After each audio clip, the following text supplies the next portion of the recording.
وأوصيكم ونفسي بتقوى الله فقد فاز من اتقى. Ibu-ibu, bapak-bapak, adik-adik para jamaah Allah. Orang mempelajari tauhid itu berarti menelusuri jejak-jejak dakwah dari para nabi dan para rasul. Apakah jejak-jejak dakwahnya para nabi dan para rasul itu? Jawabannya yang paling utama ya tauhid. Tidak ada nabi itu mendakwahkan di luar akidah yang benar, ya, menyembah Allah Subhanahu wa Ta'ala. Kemudian menjauhkan dari berbagai peribadatan selain dari Allah. Kemudian berikutnya orang yang mempelajari tauhid seperti saya dan kita semuanya itu adalah ingin memisahkan mana sih ucapan-ucapan, tindakan-tindakan, perbuatan yang mengarah pada tauhid itu dilestarikan sebagai wujud dari syahadat kepada Allah Subhanahu wa Ta'ala itu. Dan mana sih ucapan-ucapan, perbuatan-perbuatan yang mengarah kepada kemungkinan orang itu berbuat syirik, maka ditinggalkan supaya syahadatnya itu bisa tegak. Maka dalam suatu kesempatan Nabi itu pernah ditanya oleh para sahabat, Nabi, besok itu orang yang beruntung memperoleh syafaat engkau itu siapa? Itu sudah dibahas di sini. Man as'adun nasi bi syafa'atika ya Rasulullah. Siapa yang orang beruntung akan memperoleh syafaat? Dalam satu riwayat yang sahih itu Nabi mengatakan apa? Man qala la ilaha illallah khalisan min qalbi. Nah, itu yang menjadi pedoman kita.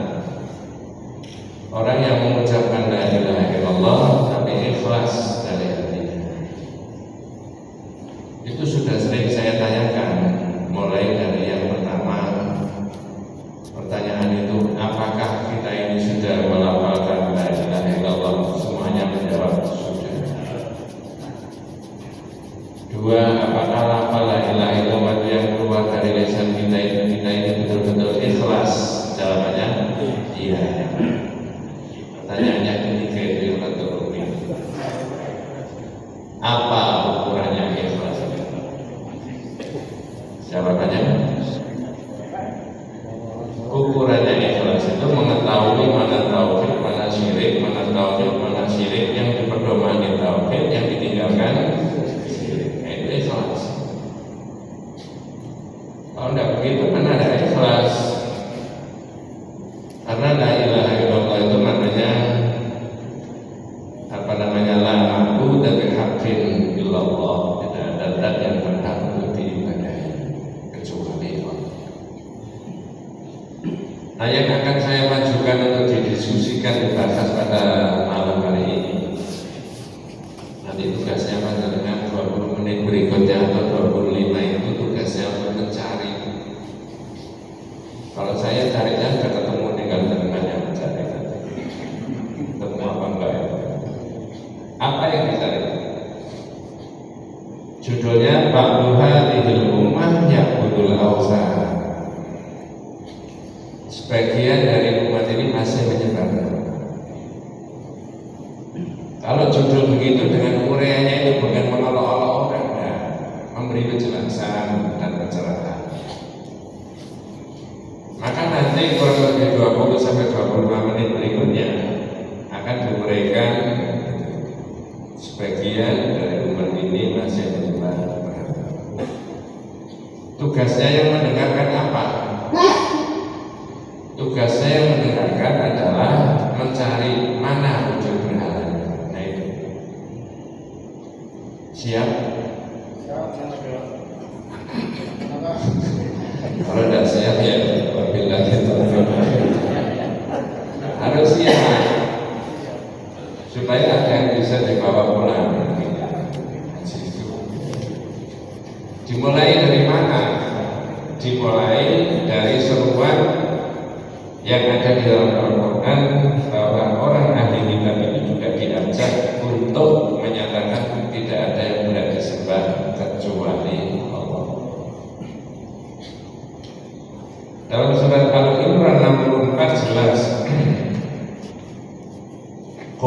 ahlal kitab.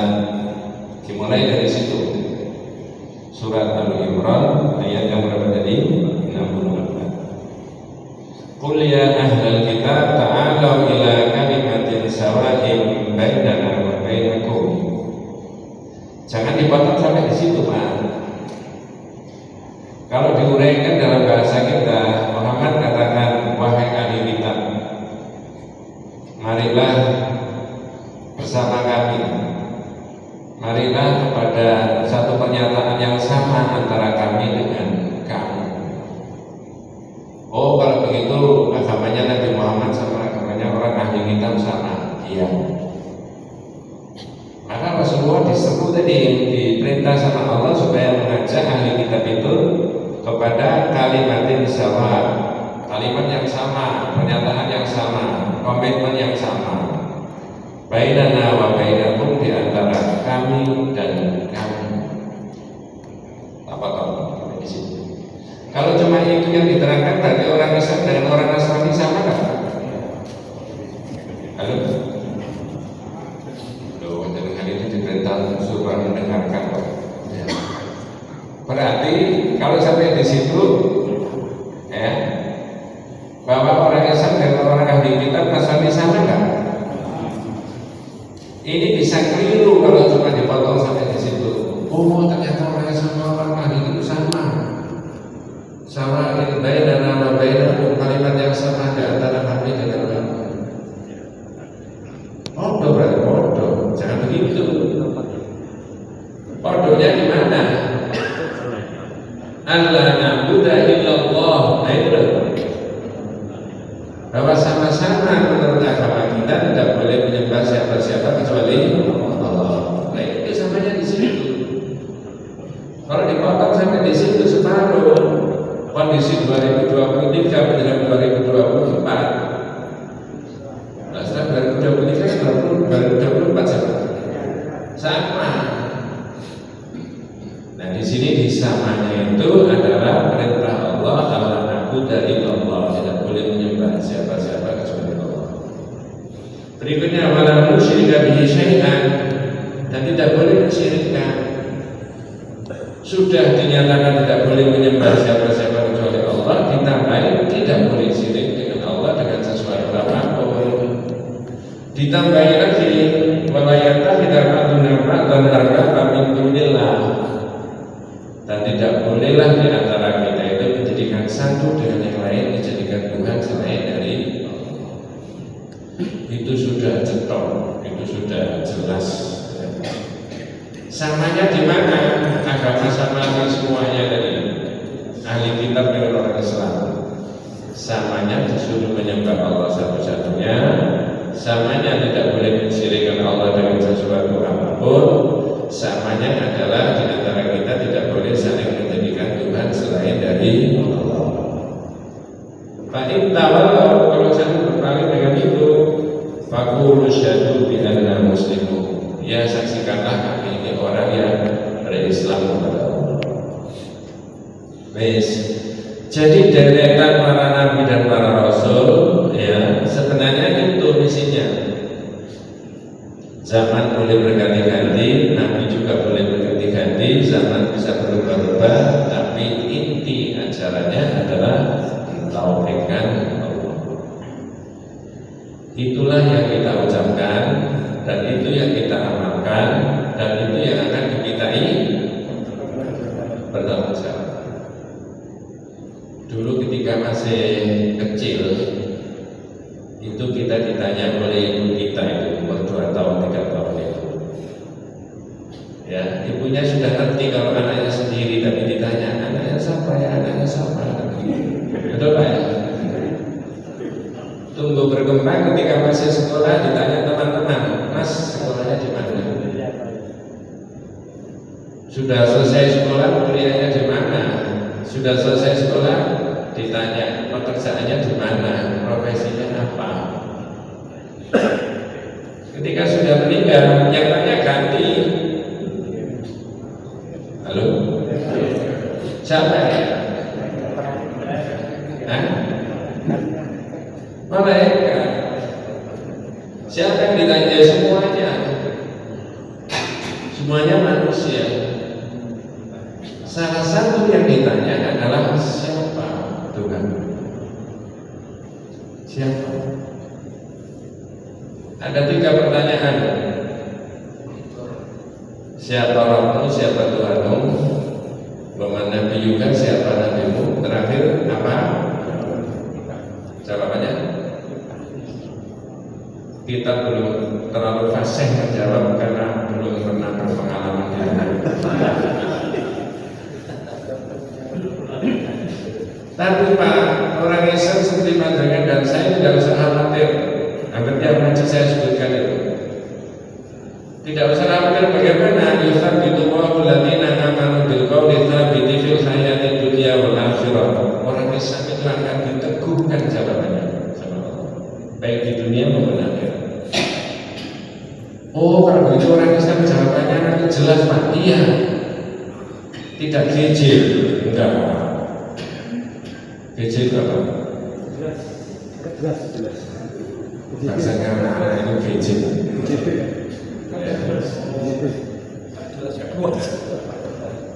Saya pernah di WA jamaah tanya gini terus bawahnya ditulis Ustaz GPL. Ternyata apa? Gak pakai lama. Wong tua dijawab. Itu Pak. Maka kalimat la ilaha illallah itulah yang akan kita pertanggungjawabkan di hadapan Allah Subhanahu wa taala lewat malam yang tanyakan ini. Nah, supaya kita itu tegas jawabannya, maka ini ada panduan.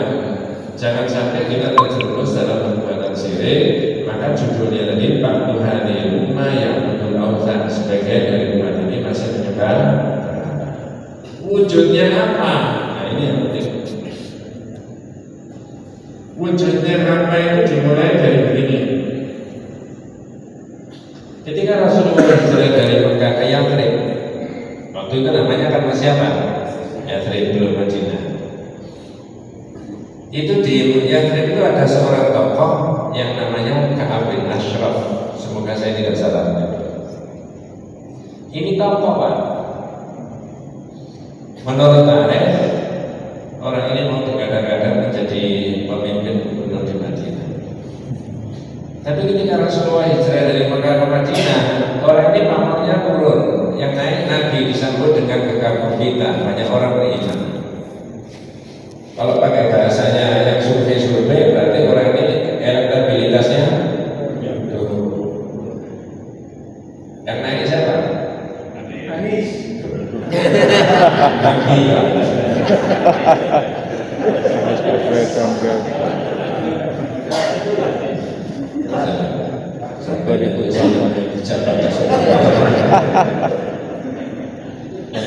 Nanti pamarnya naik. Lalu yang terjadi apa yang dilakukan oleh Ka'ab bin Ashraf? Dia datang ke Mekah. Ringkasnya cerita, begitu di Mekah dikerumuni banyak orang. Karena tahu Nabi hijrah dari Mekah. Diskusilah dengan orang-orang kafir Mekah, berdialog banyak karena ini tokoh sudah populer. Salah satu pertanyaannya disampaikan oleh tokoh-tokoh kafir Mekah kepada Ka'ab bin Ashraf tadi, siapa yang lebih baik di antara kami dibandingkan Muhammad? Kami menyembelih unta, kami bagikan. Kami merah air susunya unta, kami bagikan. Kami menyambut silaturahim. Muhammad tidak begitu. Versi orang kafir. Jawabannya ini begitu. Ka'ab bin Ashraf itu. Atau dengan bahasa lain, jawabannya Ka'ab bin Ashraf itu mengkhianati keyakinannya sendiri. Dia seorang tokoh agama Nasrani mestinya ngerti nanti itu bahwa betul-betul Muhammad itu sebagai Nabi dan Rasul. Tapi apa jawabannya? Antum khairun min Muhammad. Kamu orang kafir Mekah ini lebih baik dari Muhammad. Jawaban itulah kemudian Allah berkenan menurunkan ayat. Ya tentu saja yang terima Nabi. Apa ayatnya? Alam tara ilal ladzina utu nasiban minal kitab yu'minuna bil jibti wat tawhid wa yaquluna lil ladzina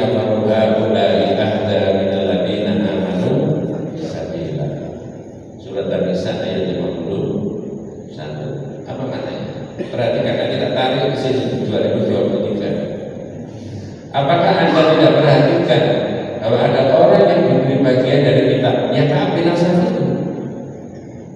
Dia sudah menjengkam kitab. Dan di kitabnya itu tahu bahwa Nabi Muhammad itu adalah nabi yang terakhir yang diturunkan. Tapi ketika ada orang kafir jahiliyah itu mengklarifikasi tentang kebenaran Muhammad sebagai nabi dan rasul, dia menjawab, antum khairun min Muhammad, kamu lebih baik dari Muhammad. Berarti Ka'ab bin Ashraf ini mendustai kitabnya sendiri. Maka disindir sama Allah, apa tidak kamu perhatikan ada orang yang diberi bagian kitab tapi yu'minuna bil jibit wa tawud, dia beriman kepada jibit dan tawud. Dalam bahasa ini disebut jibit dan tawud, mengikuti prinsip-prinsip yang tidak diajarkan oleh kitabnya, dan dianggap itu prinsip yang baik tentang akidah, tentang ibadah, tentang amalan dan sebagainya dan sebagainya. Walhasil Ka'ab bin Ashraf ini mengingkari isinya kitabnya sendiri. Nah, ini mau tak tarik ke sekarang 2023. Mengapa kok 2023? Ya karena ngajinya di 2023. Apakah kita ini sudah menerima kitab yang diwariskan oleh Nabi Muhammad? Jawabannya apakah boleh kita mengingkari isinya daripada kitab itu lalu mengambil sesuatu nilai yang bukan dari kitab? Tidak boleh. Itu maksudnya. Kalau sudah tekan kontrak asyhadu an la ilaha illallah wa asyhadu anna Muhammadar Rasulullah, maka mengikuti yang diajarkan oleh Nabi. Maka dalam kitab Firqatun Najiyah wa Thariqah Al-Mansurah itu dibedakan ada ahlul hadis dan ada satu lagi ahlul ra'yi. Yang selamat adalah ahlul hadis. Orang yang perilakunya diselaraskan dengan hadis dengan berbagai macam aspek kehidupannya, termasuk, tak selipkan, saya sudah pernah guyon dengan kita semuanya. Pagi-pagi kita membuat kopi susu belum diminum sampai dingin, kemasukan lalat. Kalau ahlul hadis diapakan? Dicelupkan terus dibuang dulu gitu. Dicelupkan dan dibuang. Boleh kan diminum? Itu ahlul hadis. Pedoman dari mana? Kalau ahlul ra'yi pakai akal. Waduh, reman. Buang aja cuma 4.000. Gitu Pak. Panjenengan termasuk ahli hadis apa ahli ra'yi?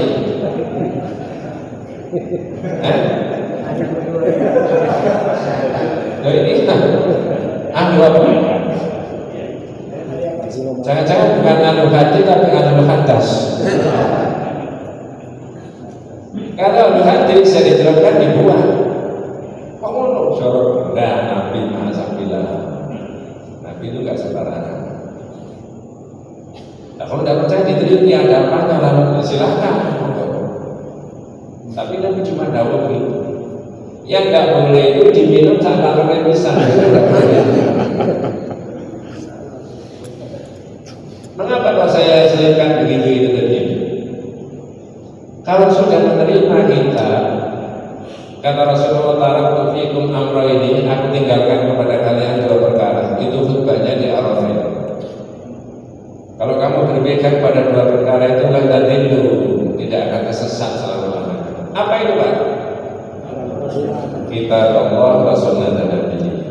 Nah, tugas kita mencari itu. Kaitannya dengan ceritanya Ka'ab bin Ashraf itu tadi. Kalau isinya kitab itu ditolak, lalu mengambil sesuatu ideologi keyakinan lain yang berlawanan dengan kita, mengambil nilai budaya yang berlawanan dengan kita, mohon maaf ya, mengambil nilai muamalah yang berlawanan dengan kita, maka nah ini Tuhan yang berhalanya itu patut diduga bahwa orang itu punya Tuhan lain selain dari patut diduga. Kok patut diduga?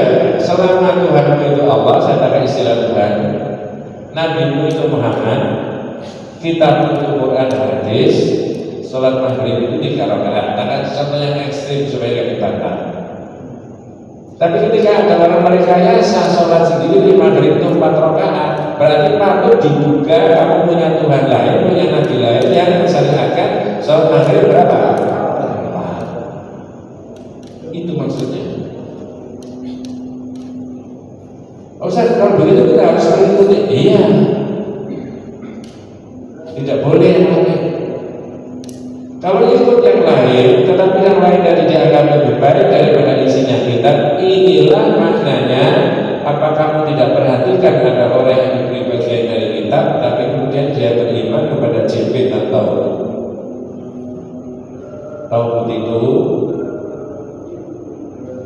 Tauhid itu adalah tauhid ma'tajawaza bil haddahu ma'budin. Ada 3 istilah yang ditekankan. Tauhid itu melampaui batas dengan sesuatu yang diibadahi. Min ma'budin, yang disembah. Kok ma'bud? Ma'bud itu maksudnya rangkal asnam, seperti berhala, benda mati. 1, 2. Matbu, diikuti. Kalau matbu siapa? Kalau ulama idollah, ulama yang sesat. Mohon maaf, ini bukan mengolok-olok, ini tunjukkan dalilnya. Nabi sendiri mengatakan innama khafu ala ummati al-a'immatal mudillin. Yang saya paling khawatirkan menimpa umatku adalah pemimpin yang menyesatkan. Berarti ada tak pemimpin di kalangan umatnya Rasulullah itu yang menyesatkan? Kalau Nabi Daud begitu berarti apa? Ada. Jadi tauhid itu ma tajawaza bil haddahu min ma'bud. Satu tadi, orang yang melampaui batas dari sesuatu yang batas di luar yang dibolehkan oleh Allah, aspeknya yang disembah, tapi unsurnya benda dan barang. Ma'bud. Kalau ma'bud yang diikuti al-ulama udhalah, ulama yang sesat. Muto yang ditaati itu adalah al-umara. Tapi jangan salah paham, jika mereka menghalalkan apa yang disyaratkan Allah lalu kemudian orang mengikuti ikut menghalalkan, dan sebaliknya. Kalau menurut Allah halal tapi menurut mereka syarat, lalu rakyat atau umat yang mengikuti itu tadi menyelisihi hukum dan syariatnya Allah, maka itu namanya orang itu menjadikan mereka sebagai apa? Ini harus diterangkan, bukan menyalah-nyalahkan orang, tapi menjelaskan. Karena otoritas untuk mengatakan halal dan haram itu cuma ada di Allah dan ada di Rasulullah SAW. Sudah ketemu satu. Jadi sebagian dari umat itu menyembah berhala. Pak Tuhan di umat yang budul awdan, menyembah berhalanya mana? Ternyata berhalanya bukan dalam bentuk benda, barang, dan orang. Betul Pak ya? Tidak dalam bentuk benda, barang, dan orang. Tapi bentuk apa?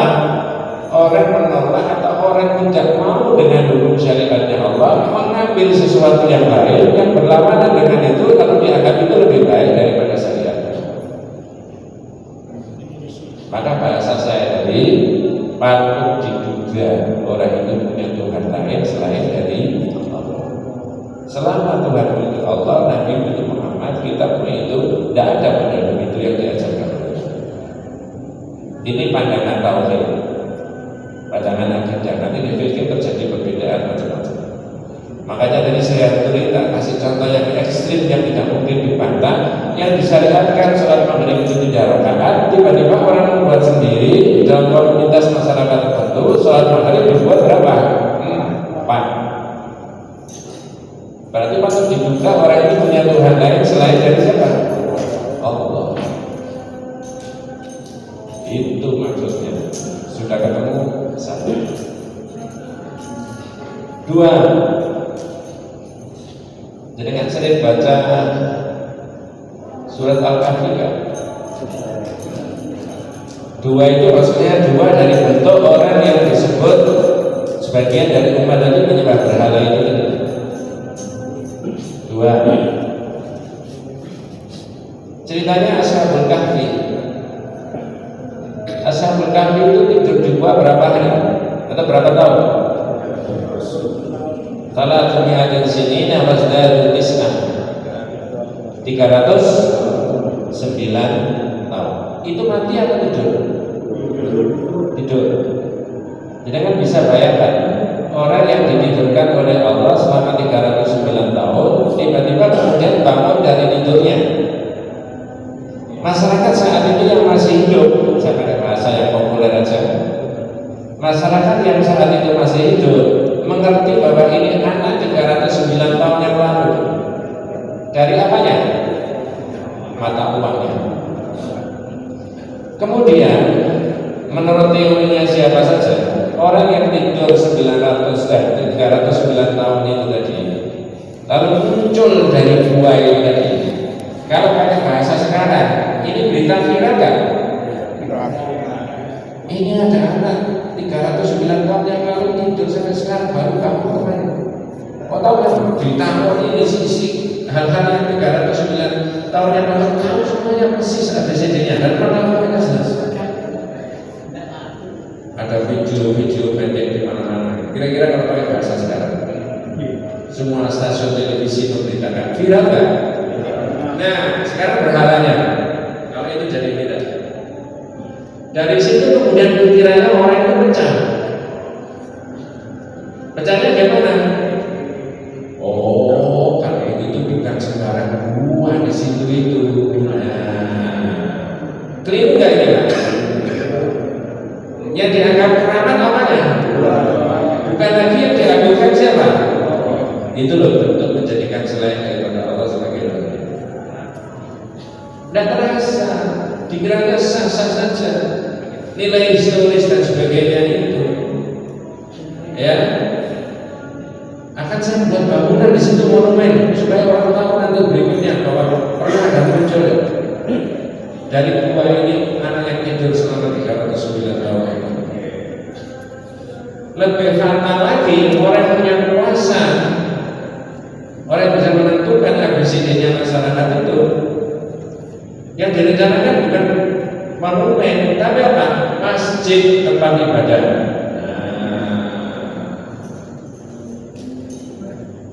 Itu kalau saya sebelum ayatnya saya sebutkan. Kalau saya tanya sekarang 2023, ya saya tidak meneliti sejarahnya lah.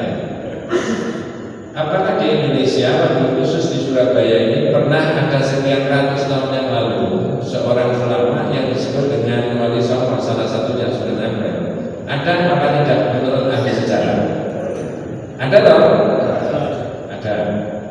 Apakah saat itu juga Sunan Ampel ini butuh air untuk dipakai wudu, dipakai mandi saat itu? Ya toh?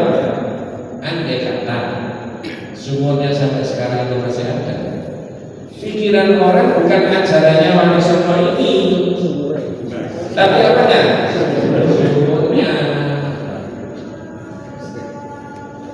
Dikiranya tidak ada masalah. Oh, ini bukan sembarang sumur ini mas. Ada nggak pikiran begitu di masyarakat?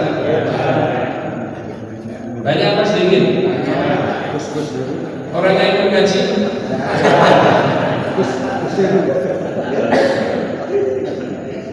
Ahli tauhid tidak. Namanya air hakikatnya sama, jangan dulu dan sekarang.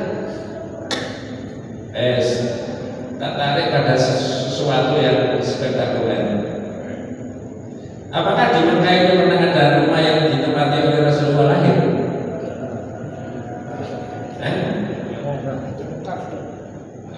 Saya tanya, sifat saya kalau ngaji nggak langsung terang, tanya dulu.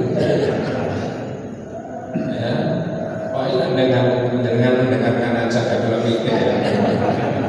Apakah di Mekah itu ada tempat rumah yang dulu ditempati Rasulullah lahir? Jawabnya ada. Ada nggak rumahnya Abu Talib waktu itu? Ada. Abu Jahal? Pertanyaan saya. Sekarang masih ada?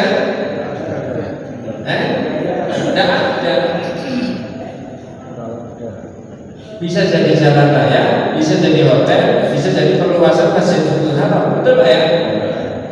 Oh, ulama sana itu tidak menghormati situs sejarah. Ini pikiran salah menurut saya. Mereka lebih mengerti sesuatu yang tidak ada hubungannya dengan syariat habis daripada nanti dipisahkan. Betul Pak ya? Tapi yang namanya Safa, Marwah, di Madinah itu ada namanya Raudhah, dilestarikan semuanya. Ada dalilnya. Tapi kalau mana rumahnya penduduk zaman dulu ya zaman itu? Tidak ada. Inilah yang dimaksudkan sebagian dari umat itu masih menyembah bukan dalam bentuk benda dan harta. Dibelokkanlah pikirannya dari sesuatu yang sebenarnya bukan itu yang prinsip. Di berbagai media tulisan banyak seolah-olah yang di Arab sana, pemerintah Arab Saudi tidak menghormati dan tidak menghargai situs-situs sejarah. Kalau tidak ada kaitannya dengan syariat, ngapain dilestarikan? Jangan-jangan orang-orang jadi keliru kan? Jadi keliru. Yang jelas-jelas ada dalilnya saja. Sofa, Marwah, Al-Qabain, Ariana, Mana dan sebagainya. Ya, Masjid Kuba dilestarikan. Tidak akan dilestarikan karena ada dalilnya. Nah, begitu pikirannya tauhid itu. Yang saya sebutkan di dalam surat Al-Kahfi tadi, wakadzalika atsarna alaihim. Dan demikianlah kami temukan anak yang ditodari dengan orang-orang yang hidup pada saat itu. Mengapa kok ditemukan lagi selama 309 tahun? Liya'lamu anna wa'dallahi haqq, supaya mereka mengerti bahwa sesungguhnya janji Allah itu apa? Nah, ya, itu. Ya, wa anna as-sa'ata la raiba fiha, dan sesungguhnya hari kiamat tidak perlu dilakukan lagi. Buktinya itu bisa dihidupkan lagi. Ya. Ini yatanaza'una bainahum amrahum, ketika orang berselisih pendapat tentang urusan anak yang bangun dari tidurnya itu tadi. Perhatikan. Qalu, ada yang ngomong, "Ubnu alaihim bunyanan." Akan kami bangun monumen di situ. Ya. Rabbuhum a'lamu bihim, Rabb mereka akan lebih tahu tentang itu. Qala alladziina ghalabu 'ala amrihim, orang yang berkuasa atas urusan mereka. Kalau pakai istilah sekarang mungkin RI 1 begitu, yang punya kewenangan, punya kuasa. Apa ngomongnya? Ya, lanattakhidanna 'alaihim masjidah, akan saya bangun masjid di situ. Lah kalau di tempat bangunnya anak yang tidur selama 309 tahun itu dibangun masjid, mohon maaf, ada kemungkinan orang yang, kalau dalam bahasa kita sekarang, ada kemungkinan orang yang sholat di situ pikirannya salah tak? Oh, sholat di masjid ini tidak sembarang tempat, karena tempat ini pernah ada seorang yang dibangunkan lagi sama Allah, ditidurkan selama 309 tahun lalu dibangunkan kembali. Ini loh yang tidak boleh sama tauhid. Bukan itu yang merasa tenang. Mengapa tidak Allah yang diagungkan? Kok tempat itu nanti ke tempatnya, kok guanya? Nah, kalau konteks masyarakat kita, kok tidak dulu yang diajarkan oleh Sunan Ampel itu apa? Bagaimana kondisinya masyarakat saat itu, sosialnya bagaimana, sosiologisnya bagaimana, ekonominya bagaimana? Waktu itu keterangannya agamanya baru di level apa? Tapi sumurnya yang diambil, airnya yang diambil supaya dapat apa? Ini kalau orang tidak biasa ngaji tauhid kena begini kaget Pak. Betul Pak ya? Ini kan sudah mental kebal. Maka urut-urutan kitab ini saya berkali-kali itu merenung isinya kitab itu. Pertama, orang itu dikenalkan dengan dilalah dalil-dalilnya. Yang kedua, orang dirangsang tentang apa? Fadlul tauhid wa ma yukaffiru minadz dzunub. Keistimewaan syahadat itu apa? Dikenalkan begini. Tiga, lebih ditekankan lagi apa? Man haqqaqa tauhid dakhala jannata bi ghairi hisabin wala adzabin. Orang yang mengamalkan tauhid semurni-murninya pasti masuk surga tanpa dihisab, tanpa disiksa. Masya Allah. Allahumma ja'alna minhum.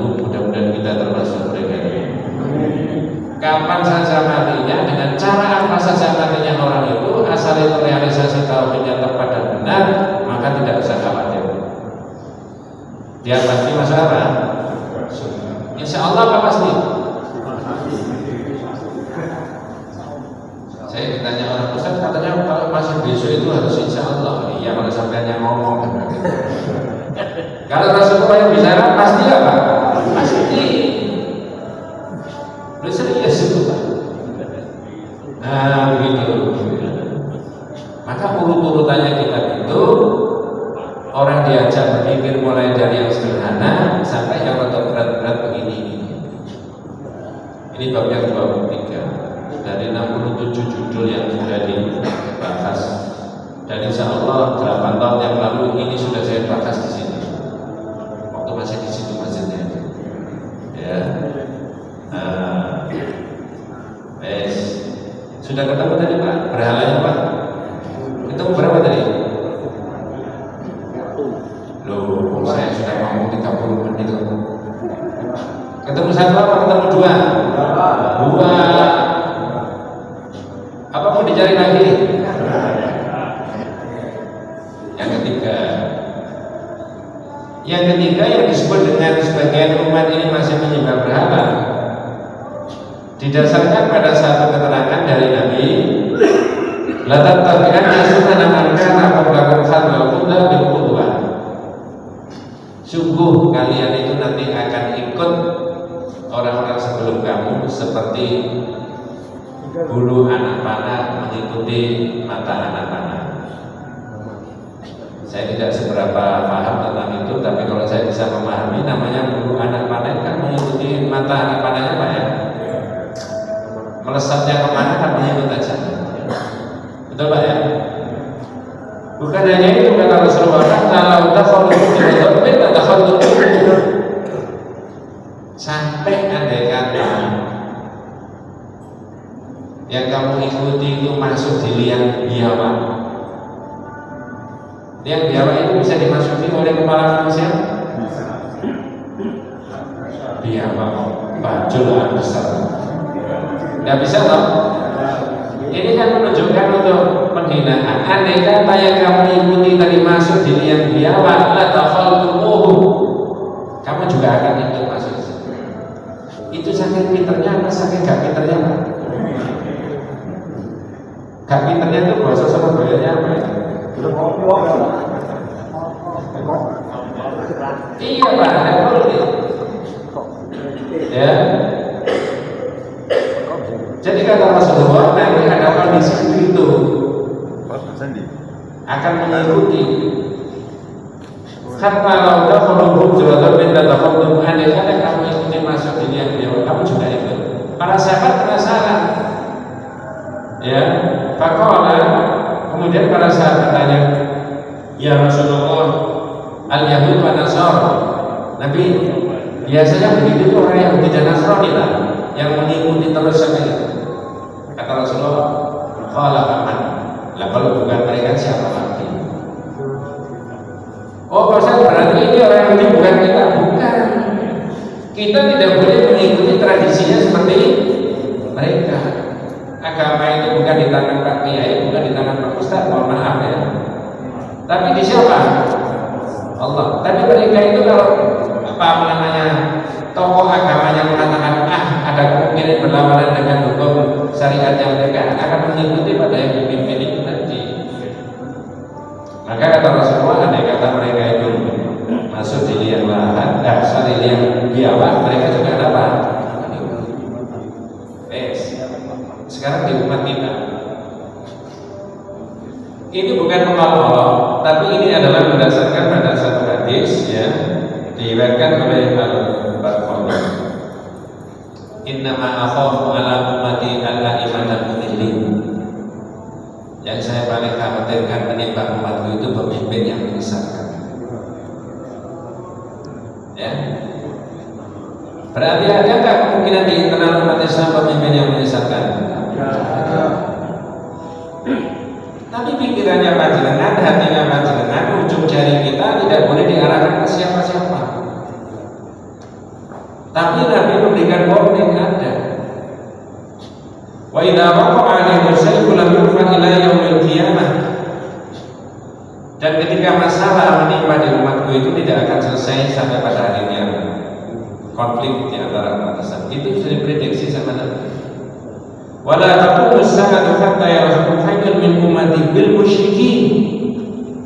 Dan kiamat tidak akan datang sebelum umatku itu terjerumus dalam kesyirikan. Alhamdulillah. Ya. Maka saya selipkan mengembalikan kepada akidah yang benar, akidah tauhid.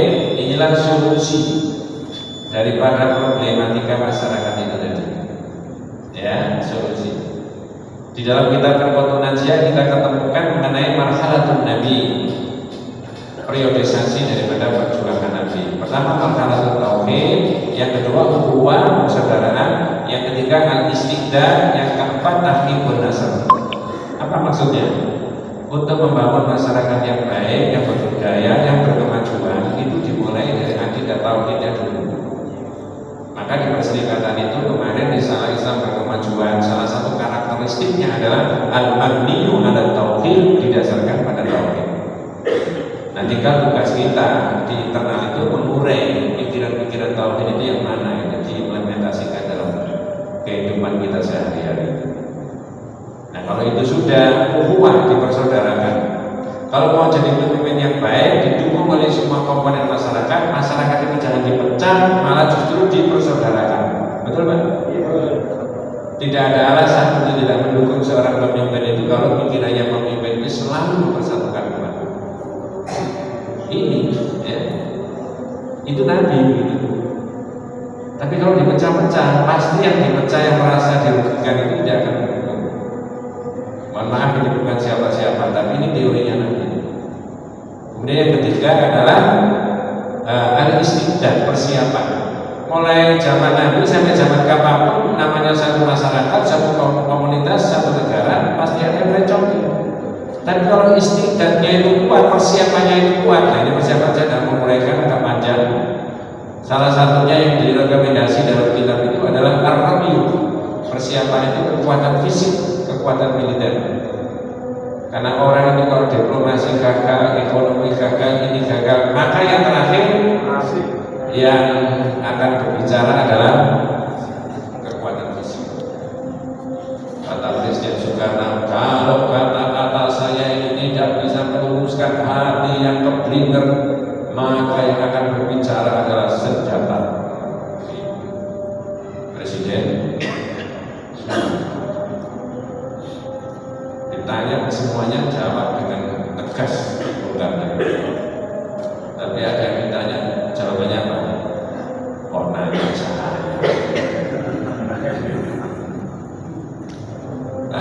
Yang terakhir tadi itu hadisnya agak panjang, tapi saya ambil bagian dari awal. Berikutnya sebentar saja. Wa hatta ta'budu fi amrin min ummati al-awthan. Dan sampai nanti ada masa-masa sebagian dari umat itu menyembah berhala, maka tauhid harus dihidupkan kembali. Wa inna sayakunu bi ummati kadzabun halatu kulluhum yazmumu annahu nabiyyun. Dan di antara umat itu banyak berdusta, ada yang mengaku sebagai apa? Nabi. Wa ana khatamun nabiyyin la nabiyya ba'di, dan aku adalah nabi yang terakhir, tidak ada nabi setelah saya. Wala tazalu ta'ifatun min ummati al-haqqi mansurat. Dan senantiasa akan ada di antara umatku sekelompok yang menolak kebenaran. Jadi masih ada ya. La yadukum man fadalahum hatta ya'tiya amru wa ta'ala. Tidak akan membiarkan